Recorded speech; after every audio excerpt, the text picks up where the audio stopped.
Here, Attorney General Letitia James just moments ago outside court there in Virginia. She has pleaded not guilty to bank fraud charges. The breaking news is just coming into our newsroom right now. We'll be taking a follow up this here on my Double Box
bringing more additional details after this. And welcome to live as we take a follow this breaking news. We want to give you a look outside the court there in Northern Virginia. You can still hear a little bit of that ambient noise. We just heard from New York Attorney General Letitia James as she pleaded not guilty to bank fraud charges. What we know right now, let me inform you that James was arraigned at a federal court in Northern Virginia today, where she pleaded not guilty to 2 felony charges of bank fraud, making false statements to a financial institution. The charges against James stem from her 2020 purchase of an open Norfolk, Virginia. Prosecutors alleged James misled a bank the nature of his residence in order to obtain more favorable loan conditions. The United States that James misrepresented the financial institution and claimed it would be for secondary residence and instead rented it out to a family. According to the indictment, the lower interest rate would allow James to save nearly $19,000 over the course of a 30-year loan. James entered the not guilty plea for sale to U.S. District Judge Devon Walker. She She's being represented in the case by defense attorney Repo and by Jim Fox, the former assistant U.S. attorney based in Norfolk, division. James's arraignment is the latest administrative prosecutions brought against President Trump's perceived political foes, despite suggestions from prosecutors, some of whom have since been fired or resigned. James is a Democrat and was brought to fire after she campaigned for Attorney General in 2016, largely on vows to investigate President Trump's actions and businesses. She also successfully secured a $450 million civil fraud case against him last year, though an appeals court later tossed the financial penalty portion of that case. Her indictment, like the indictment of former FBI Director James Comey, was presented to a grand jury by former White House agent Lindsey Hannigan, who President Trump installed as the acting U.S. attorney for the Eastern District of Virginia last month. So once again, we did want to share this breaking news here with you, and we did just hear there from Letitia James in Virginia. We'll continue to follow the story on live. In the meantime, if you want to make some comments, as we do take that live look once again there outside the courthouse, and you were hearing from your Montgomery County Total as well as other officials speaking yesterday on all of this. I wanted to show you right now.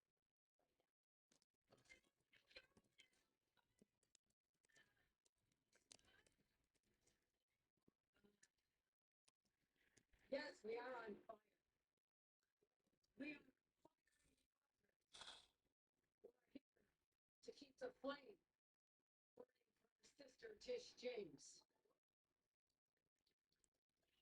At precisely 11 a.m. tomorrow morning, unduly elected Attorney General Tish James will walk into the courtroom not to pursue justice as she has countless times on behalf of our great state, but to be subjected to a gross injustice, the culmination of one man's revenge tour. And his name is Donald Trump. And he came to our state. And Tish James brought him to justice. And now he is destroying our system of justice to take her down. But that will not happen, my friend. Because she, above all, is a New Yorker. She is the heart of the woman. She is tough. And she will withstand. We our elected leaders, community activists, all of you who care deeply about protecting what we care so much about this country, and that is our democracy and our system of justice. So tonight is but we stand tonight in solidarity with Tish James. In so doing, we stand in solidarity with democracy, because we will not slip away under our watch. Not now. My question is this: if they can do this to Attorney General of a state like New York, heaven help the rest of us, because they can come after anyone. And they're coming after people. They're coming after people on Canal Street just hours ago. They're coming after people who came there in search of better life. It has to stop. Also, what kind of country you want to live in? A country where the president can jail his political opponents? A country where, yes, apparently there are people above the law. The government is used as a weapon against adversaries. Well, I just say messages to Tish James and sending her a lot of love tonight. And all of us will send that as well. But in her words, not only will she not bow or break, neither will New York not bow or break. We stand together, Tish James. Let's bring it on. Here, there, sister Tish James. Let me bring another leader of this community. Someone who's fighting every single day in Washington, D.C. for us. Someone who's standing up and saying no and hell no. We will not. We will not be. And that man is Representative our Congressman Dan Goldman.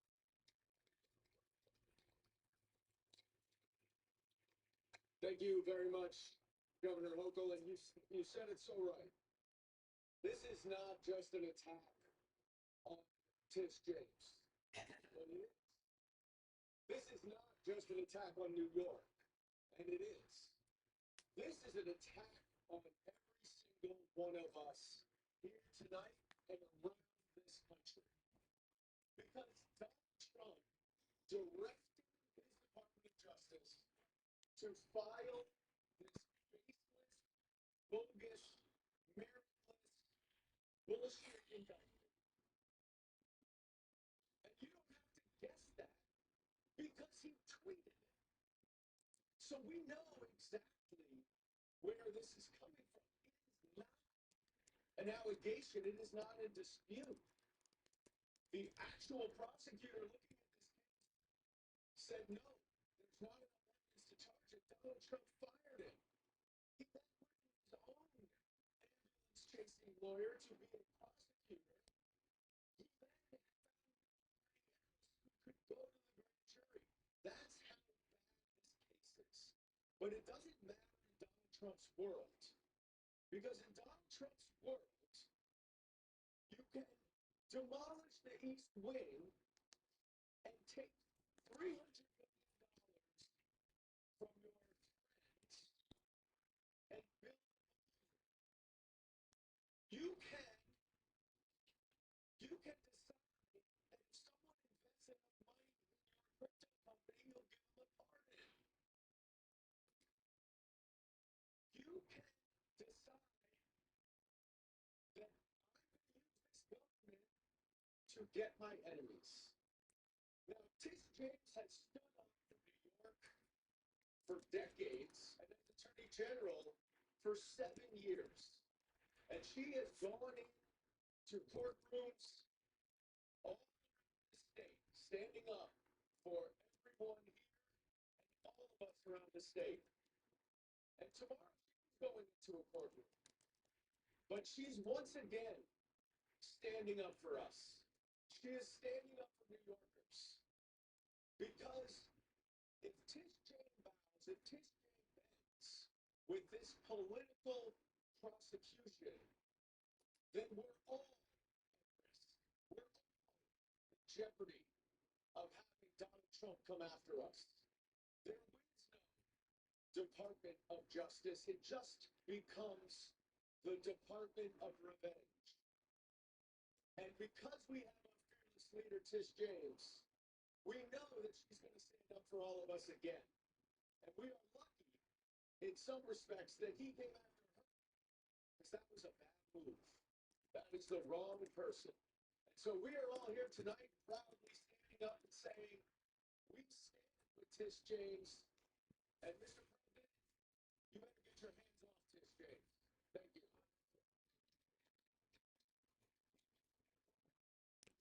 And once again, we just wanted to share some of those comments there yesterday from New York officials in support of General Petition James. As we do know now, she has pleaded not guilty to bank fraud charges. This just coming to our 10 minutes or so ago, bringing these comments outside the court there in Virginia from Petition James as well. We're just tuning into his arraignment from the court in Virginia today, where she pleaded not guilty to 2 felony charges of bank fraud and making false statements to a financial institution. Thanks so much for joining us on Live Now with Fox. My name is Christy Patino. We're going to step away for a quick minute commercial break. On the other side of that, we are going to listen in live here to a news conference with Ukrainian President Volodymyr Zelensky. We'll be right back.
short amount of time, we're going to be hearing from Ukrainian President Volodymyr Zelensky as well as Prime Minister Keir Starmer as they're going to be leading this joint news conference. We do see the doors opening.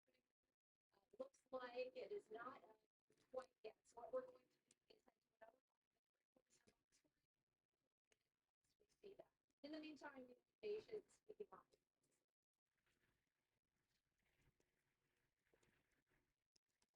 Picked up included wheat flour and other food items, baby diapers, stoves and pots for community kitchens, tents and tarps, health supplies, nutritional supplements, and over 340,000 liters of diesel fuel.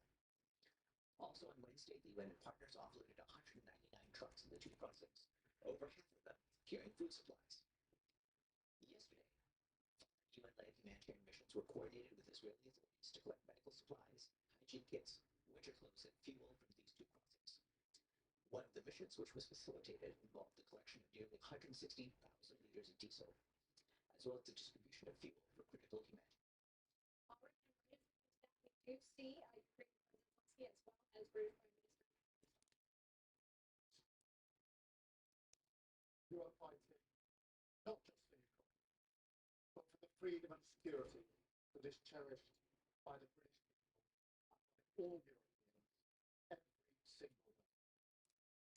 Just a few moments ago here in the United Kingdom, we saw the sentencing of 6 men for Russian-sponsored arson attacks on a warehouse in Slop. This is a warehouse for humanitarian aid and satellite equipment destined for Ukraine. We will not tolerate this hostile activity. And it just underlines the fact your security is our security. What happens on the front line of the next today is shaping our collective future for years to come. And that's why Emmanuel and I brought the big coalition for winning together again today. We stand with you, stronger together, united behind Ukraine, and united with President Trump in calling for fighting to stop and for negotiations to begin from the current line of thought. President Trump is right to impose sanctions on Russia's global neighbours, as the UK has also done, alongside the latest package from the EU. And we must now maintain what you have said that you're ready for a ceasefire and you're ready to meet Putin. Yet he continues to spoil and play for time. Putin is the only person who does not want to stop this war. His strikes on civilians this week made that crystal clear once again, targeting energy infrastructure ahead of winter, hitting young children in their nurseries, saving their lives in peace, of a 12-year and 6-month-old baby. This is who Putin is. Time after time, he rejects the chance to end the war.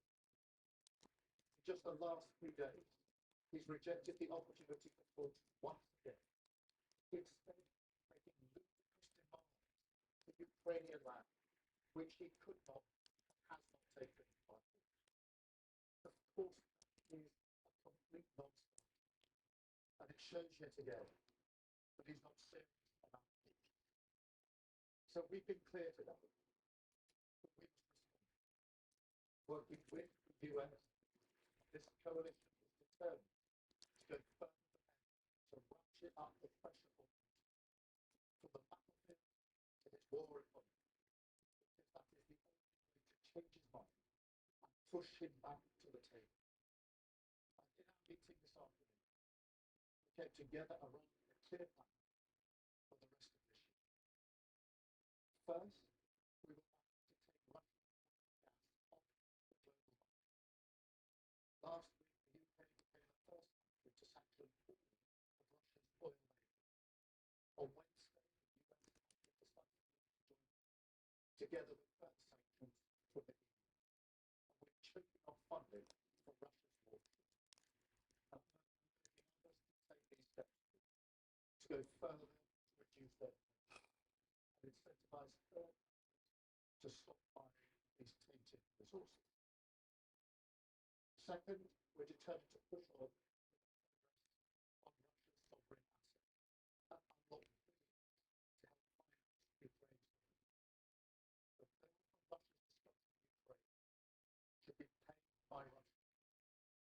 we want to move ahead with the work needed to deliver operationally and get the funds flowing to Ukraine.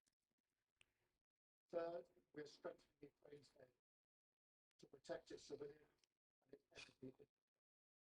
I announced today that we're accelerating MOU paper to provide Ukraine with more than 5,000 lightweight multi-role missiles. This program has created hundreds of brilliant jobs in both countries, and they're working now to deliver an additional 140 missiles ahead of schedule to bolster Ukraine's defences through the depths of winter. Fourth, we will keep up the military pressure on Putin through the continued provision of long-range capability. And finally, while now is the time to prioritize pressure, we're also continuing our work on security guarantees, including the multinational force Ukraine, to uphold a just and lasting peace when that day comes. Because, and I say it again, Ukraine's future is now. What happens in the weeks and months ahead is pivotal for the security of the United Kingdom and all our allies across NATO and beyond. So we are determined to act now, to dial the conflict and finally bring it to the negotiating table in good faith. Thank you. Now let me hand over to my friend, Mr. Marshall. Ladies and gentlemen, dear friends, dear Mark, and everyone here, thanks you for today's meeting, today's solution. These are two important days. It's very important today, living about the condition we live in London, and the day before there was an EU leaders meeting in Brussels. I thank you guys for all the support and your readiness to keep up. And today, all partners informed that next year they will continue to support Ukraine, our country, our resilience, especially the financial support, which is crucial. And today, the new Prime Minister of Ukraine joins the coalition for the first time, and all the signals are clear. Thank you.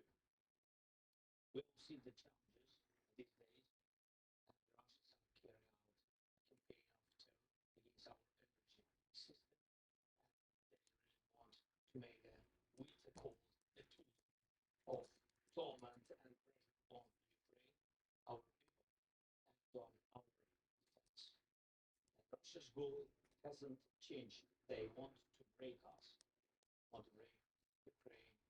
They're doing everything to achieve it. So that's why our defense means everything that truly stops Russia from killing, destroying, terrorize. First, air defense. And today we spoke in detail with our partners about the systems. It's important that our partners focus on what's most practical and effective. And we gave all the details. Second, of course, it's important that everyone agrees the front needs substantial attention and the focus must be on it, and thank for all the steps of effort. Third, we are promoting a more meaningful approach to diplomacy. Diplomacy matters only when it can lead to real decisions. And when it comes to Russia, that dish has many ingredients. The essential ones are real forms of pressure, of friendly sanctions, our long-range capabilities, political pressure, accountability for war crimes, and real actions regarding Russian assets. Today we all agree sanctions that eat Russian infrastructure, Russian oil companies are a big step. Thank President Trump and all our partners who are implementing this. And we have to apply pressure not only to Rosneft and Lukoil, but to all Russian oil companies like Next.js and others, and to the shale fleet and its infrastructure, and to Russia's oil terminals. And we have to implement all we have discussed today about the Russia's shale fleet. Besides, we are carrying out our own campaign missiles, specifically targeting the Russian oil sector. So the long-range capability directly strengthens diplomacy. The more losses Putin suffers on his own territory, the fewer assaults he can carry out on the front line, and the faster he will agree to meaningful diplomacy. That is why we're working to secure Tomahawk cruise missiles, additional Storm Shadow missiles, other capabilities. Thank you very much for today's decision. Thank you for your support that you said about long range. And there must be no option left for Russia except to end the war and return peace to our country. And of course, I also want to thank our partners for working with us to produce weapons, for investing in our country, for doing projects, and for the agreements we are now implementing. And one more point is for program, I think, for each contribution. One, thank you for organizing this program for each contribution. And today we agreed to step up in the coming months. This is more from pressure on the aggressor, and that is what we must continue to do. Thank you. Thank you very much for that. Yeah, thank you. Good afternoon. And as your star and Dr. Spensky have said, we just concluded a very productive meeting of the Coalition of the Willing. And I welcome the initiative are showing to strengthen our support to Ukraine even further. Just 2 days ago, I was in Washington, where I had a very good meeting with President Trump. The sanctions that the US has placed against Russia's largest oil companies will starve them of revenue and significantly increase the pressure on Putin to come to the negotiating table. And they show once again that President Trump is absolutely committed to end this war and bring a lasting peace to Ukraine. I'm glad I was able here today to join allies and partners to discuss how we support these peace efforts and how we can increase the pressure on Russia to get there. In Ukraine, Putin is gaining little ground on the battlefield, and there are marginal gains. They are coming at a huge price. Hundreds of thousands of Russians are dying for Putin's nuclear aggression. Ukraine continues defending itself bravely, and our support to them is working. The truth is that Putin is running out of money, troops, and ideas. President Trump said it very well. They should stop where they are now. And now is the right time to increase the pressure on Russia, so we can finally get a fair and a just peace for Ukraine. I therefore welcome the recent announcements by European allies and Canada of additional military aid to Ukraine. The developments on the battlefield show that our support to Ukraine is working, and we need to keep it up. We need to fairly support the sanctions and economic pressure, and the EU's 90 seconds package against Russia is another good step in this direction.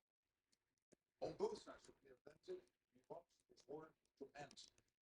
And the good discussions this week in Washington, yesterday in the European Council, and now in London indicates we are moving in the right direction. First of all, thank you for hosting us today, and thank you for coming here for joining us yesterday at Brussels, in the meeting of the European Council, and today the coalition of the willing. It was Putin that called President Trump some days ago because he was scared that Ukraine would get the upper hand. Yet he rejected Trump's proposal for a ceasefire along the current front lines, suggesting that we support him. The same goes for you and Ukraine. But Putin doesn't want to stop the killings. There is no indication that Russia and Putin wants peace, not even a ceasefire. And Russia continues its hybrid war against NATO and the West. Today, the coalition of the willing, we have agreed to increase the pressure on Russia, agreed that we must find long-term financing of Ukraine's ability to keep fighting, boost Ukraine's defense industry with European financing, finance much needed US weapons, to put more pressure on Putin sanctions weak economy with new sanctions. I think this week we have taken significant steps with EU's new sanctions package targeting the Russian energy sector, the shadow fleet, much more. United States have now sanctioned, as we already have heard, Russia's two largest oil companies. Already last week, the UK announced sanctions targeting those companies as well. I think Putin's strategy has been to wait for us to stop, at some point to give up. But this will never happen. So once again, we have today agreed to be united in our efforts and our promise to you, dear Bologna, and to Ukraine and to all Europeans is that we are going to continue, of course. Thank you so much. And to you, Dick. Thank you, Peter. Thank you for hosting Information Meeting today. And for the thank you for being here, especially in Post. The both meetings have the same purpose. Can you do this, and making sure that will happen? We need to keep Ukraine in fight, because everyone more or less stated today different groups. We need to maximize support to Ukraine. Ukrainian needs have to be leading.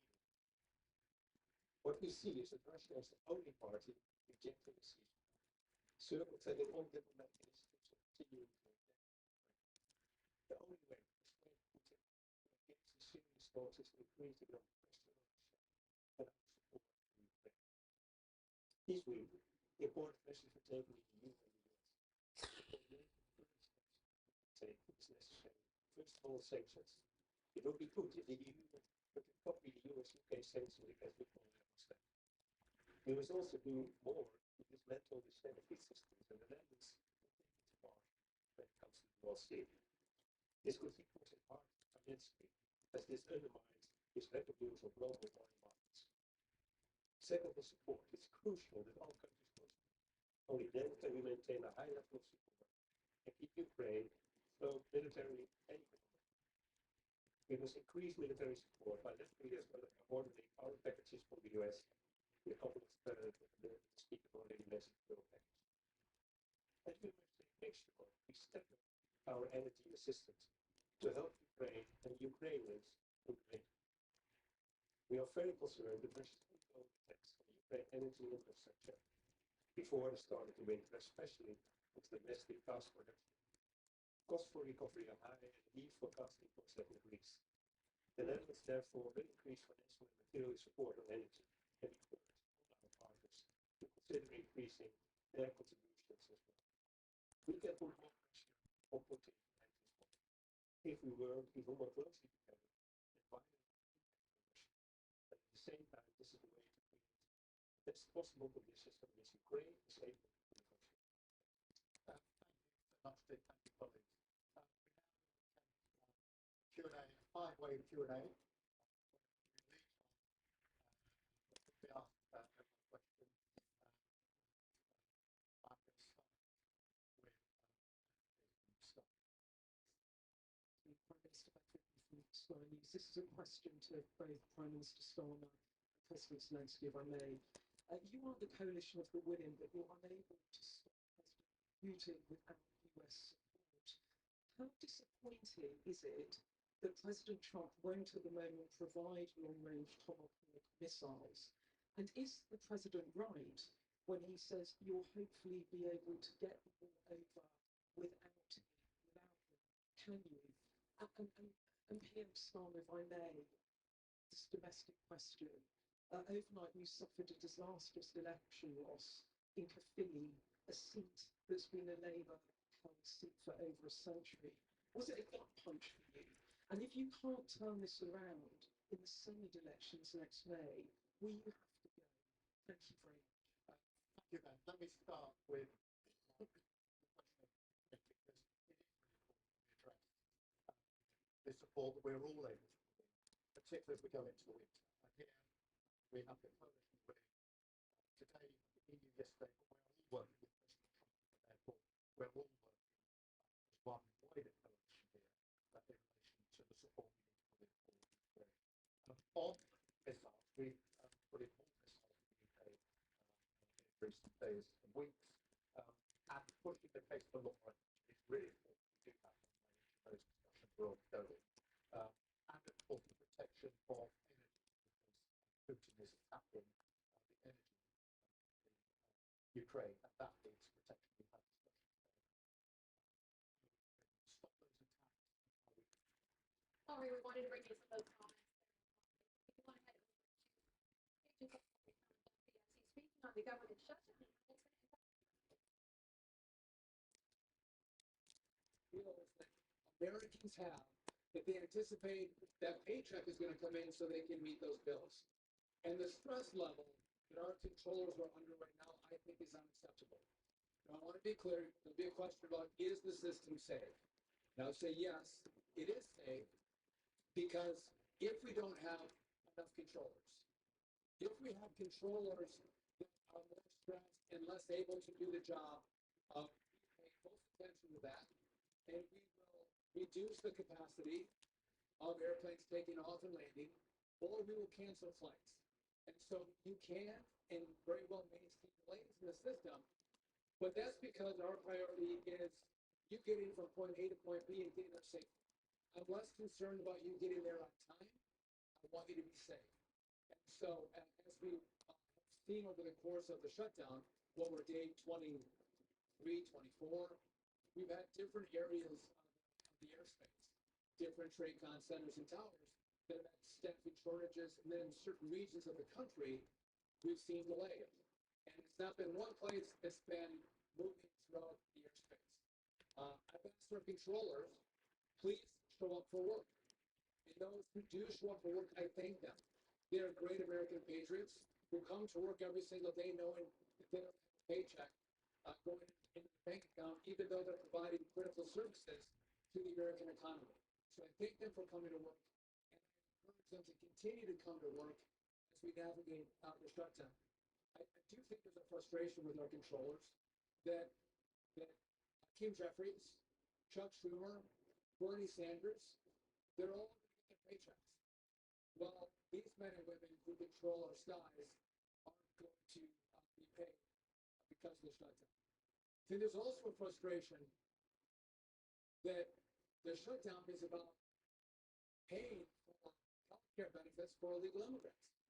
I think our controllers, who again are great Americans, want their Congress to focus on America and Americans, and are asking the question, why is the Congress, why are Senate Democrats focused on health care benefits for illegals?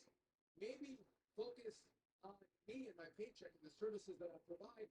Open up the government, negotiate, have a conversation, but don't hold them, their paychecks, their families hostage so you can give benefits to illegal migrants. I think that truly is an overarching concern and theme, and I appreciate that NACA doesn't get political, they don't. But what I think you will hear from Nick is they're asking for the government to open.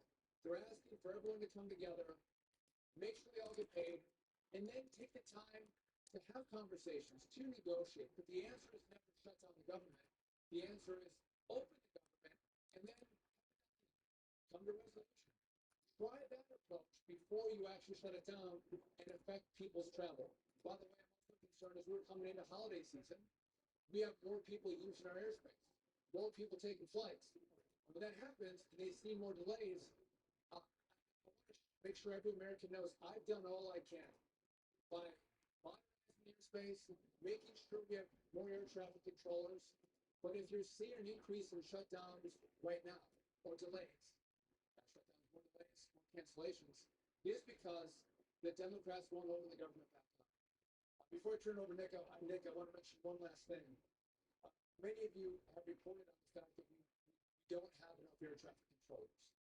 We're about 2,000 to 3,000 air traffic controllers short in the system. And I have developed a plan to supercharge air traffic controllers, get more of them into the system. It's going to take, a couple years.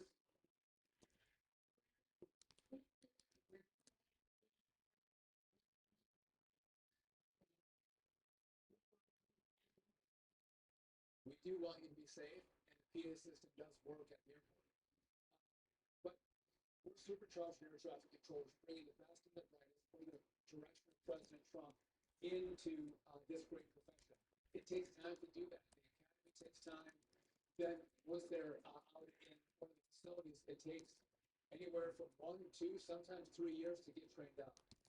And so we're getting word back right now from our academy in Oklahoma City that some of our young controllers in the academy and some who have been given spots in the next class of the academy are bailing. They're walking away. They're asking themselves, why do I want to go into a profession where I can work hard and have the potential of not being paid for my services? And so we're seeing that real consequence right now. That affects my ability to continue the surge and get more people, more young, well-trained controllers into our system. And so I want to lay out what's happening, make sure America knows what the consequences are for a foolish shutdown on behalf of the legal, because it has impacts on the traveling public's life as they see more delays in the system. I find that to be unacceptable.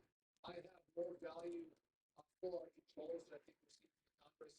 And again, I would ask controllers to show up for work, and I would ask Democrats in the Senate to have a vote, open up the government, and then sit down and have a conversation and negotiate. With that, I'm going to turn over to the chair of Daniels, who is, again, we don't agree on everything, but we've been good partners just in the sense of trying to take care of the controllers who work so hard in our airspace. So Nick Daniels.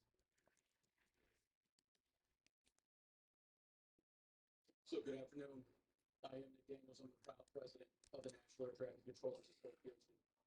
America's air traffic controllers, we didn't ask to be the focus of this shutdown. Yet, every day, we're carrying the full weight. Every single day, we move over 45,000 aircraft, 3 million passengers. We move tons of cargo that keeps America running, protecting the national airspace system, and even more importantly, people's lives. They're showing up every single day under immense stress, under uncertainty, having to stay focused on performing the day in and day out tasks. And every day that this shutdown drags on with no clear insight, this affects their focus. And our job as air traffic controllers is to mitigate risk. And it's also to call it out. Air traffic controllers, our job is to communicate for the safety of the flying public.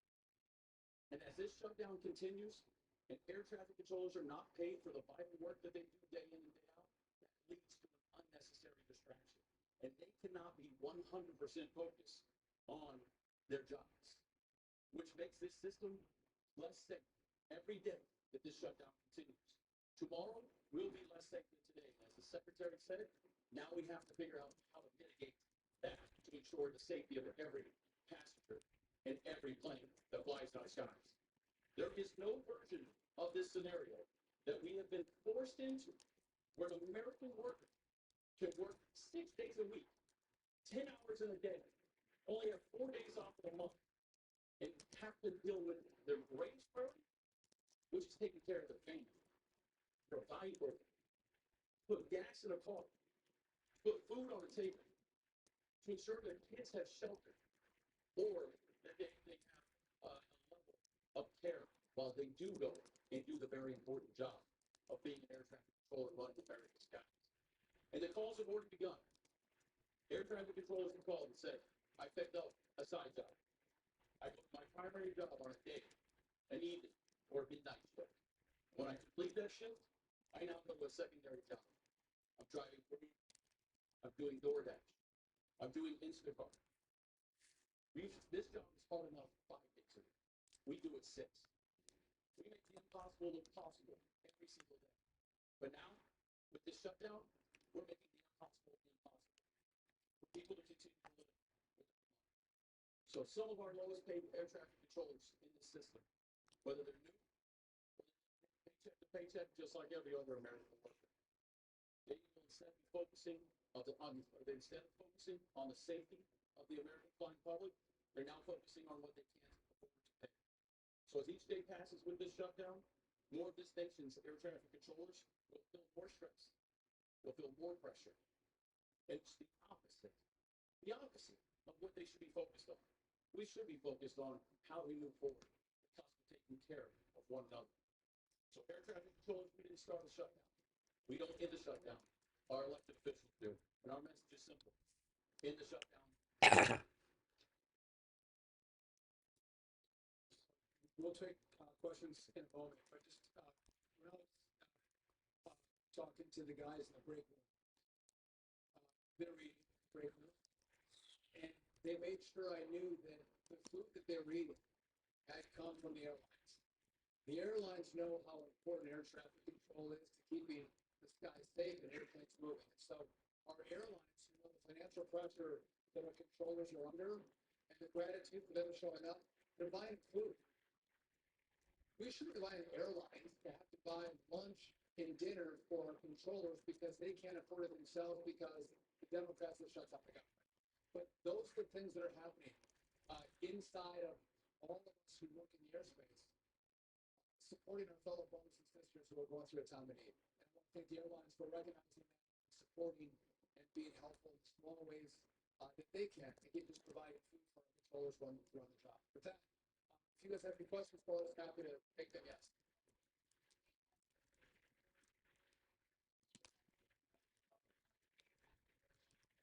So the question is, how many delays have been in relationship to air traffic controller shortages? And so it's different every day. So the average on a day is about 5% of our delays would come from staffing shortages in air traffic controllers. We've gone up as high as 53% of the delays have been because of staffing shortages. And that number moves every single day. Because as I mentioned before, we don't have one facility that's a problem every single day. It might be short one day, but then, if it's Chicago one day, it might be Atlanta another. It might be Newark a different day. And so it changes day by day. So it's anywhere between that 5%, we're always been above the 5%, which went down, but as high as 53% of delays are from the staffing shortages. Yes.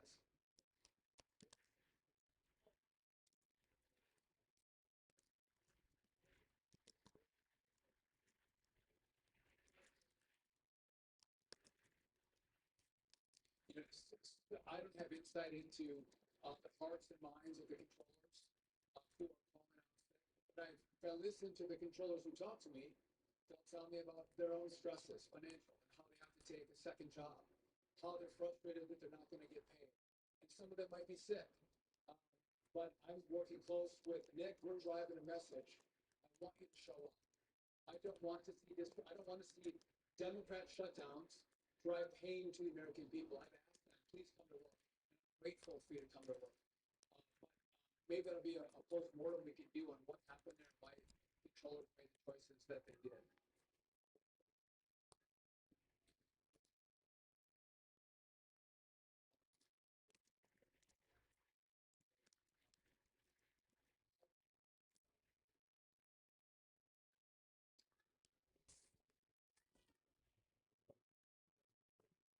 Yeah, so field issue, I am concerned about something. System is $200 million in the hole. We see delays, but do we see fires? That's a problem, right? On trains and on buses. And what's more concerning is that when you have a fire, we all know what a fire is, but the management will say it is a thermal event. What the hell is a thermal event? It's called a fire. So let's not try to acknowledge what's happening. I had good interaction with the governor.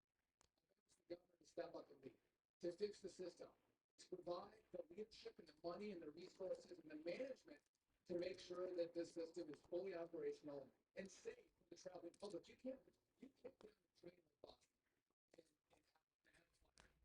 That is a flashing light and siren that significant changes need to be made.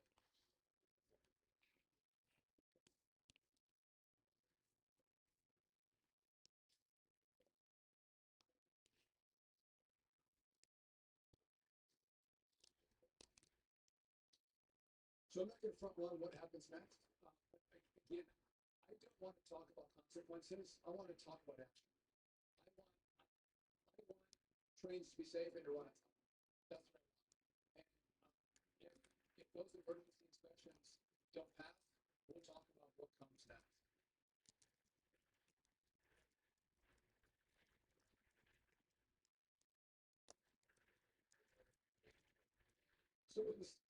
So we don't manage your RAM. We support, we provide assistance, but you Philadelphia leadership, the state leadership has to step in. And look, the city works well because you have a system that can move people effectively and efficiently through the community. That's really important. And to make sure it's fully operational.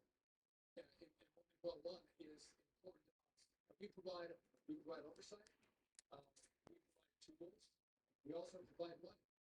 And so again, what I want to see is the state and the city work together with us to have a plan to fix this system. And that takes engagement. That takes leadership.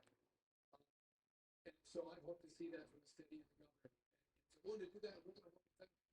Because what I want is, I want a great system for Philadelphia. That's what I want. And if I can be helpful, I will.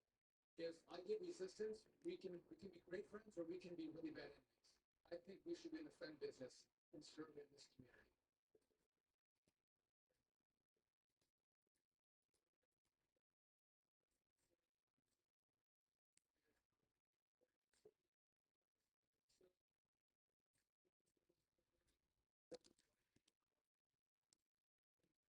Well, so it's a good point. Our workers are going to work.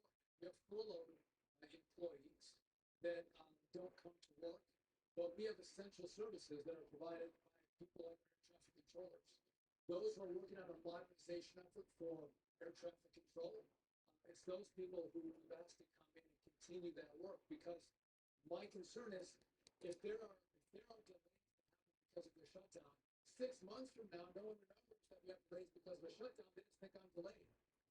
We've not moved on the right timeline. So I've asked that critical talent to come in and help us move the ball forward, whether it's air traffic controllers or it's in the FAA, to continue the progress in how we're going to have in a 3-year time frame build a brand new air traffic control system. I can't give up 24 days. I can't give up a lot. It could be a month and a half. I can't give that timeline. And so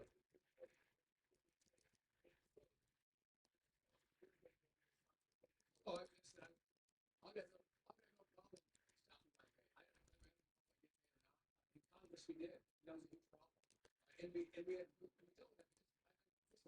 The concept of saying if you're part of government, especially the Congress, especially the Democrats who aren't funding the government, I never thought it's appropriate that you get paid while the rest of the government doesn't.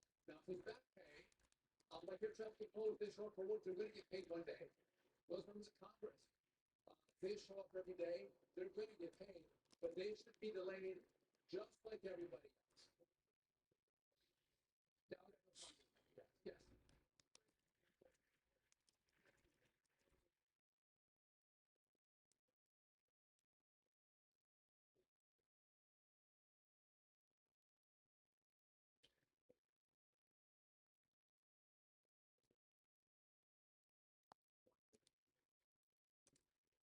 So just back to the academy.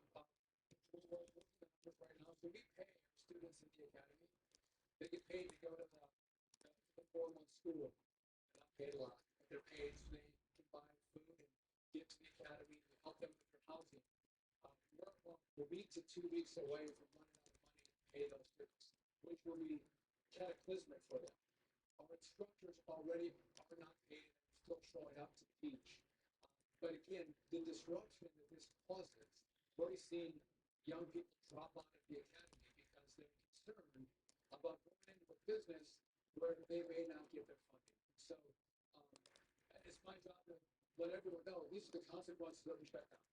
And what's not partisan is the fact that we need a new system. It's not partisan that we need more controllers. So we're going to continue that work, but it's important to tell everybody this is the hardship that we're under right now because of the shutdown. And it will not be consequence free if they go into the pipeline that I have and bring in controllers.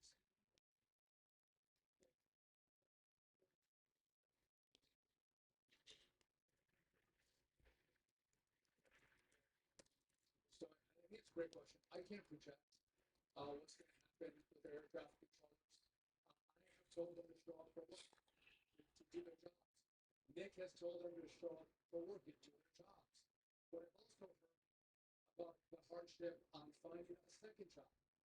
When they already work many 6 days a week as air traffic controllers. I've heard about gas, I've heard about childcare, I've heard about mortgages.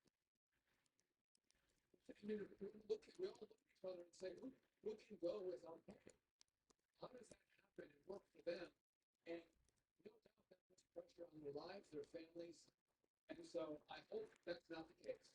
I don't want to see any pressure applied to get shut down because of air traffic controllers. But I can't predict the future. I know they're frustrated. I know they're angry. And I know they want Congress to think about them and not us eagles. I take one more question. Anyone else want you go again?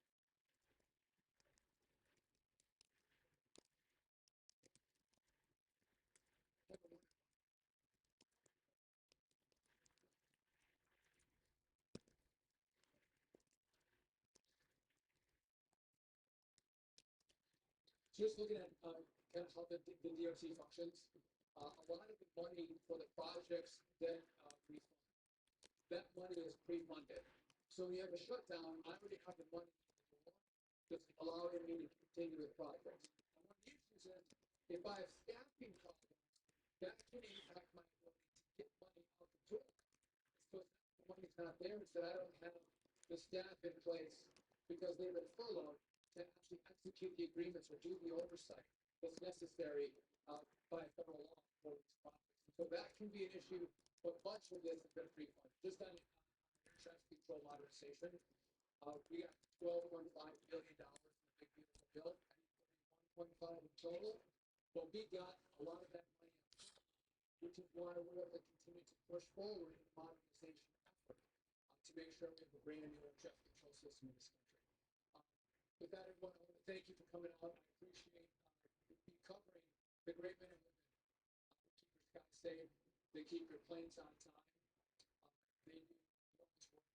So thank you for covering them. And I want to thank all of our controllers one last time for their great work. DOT and FAA.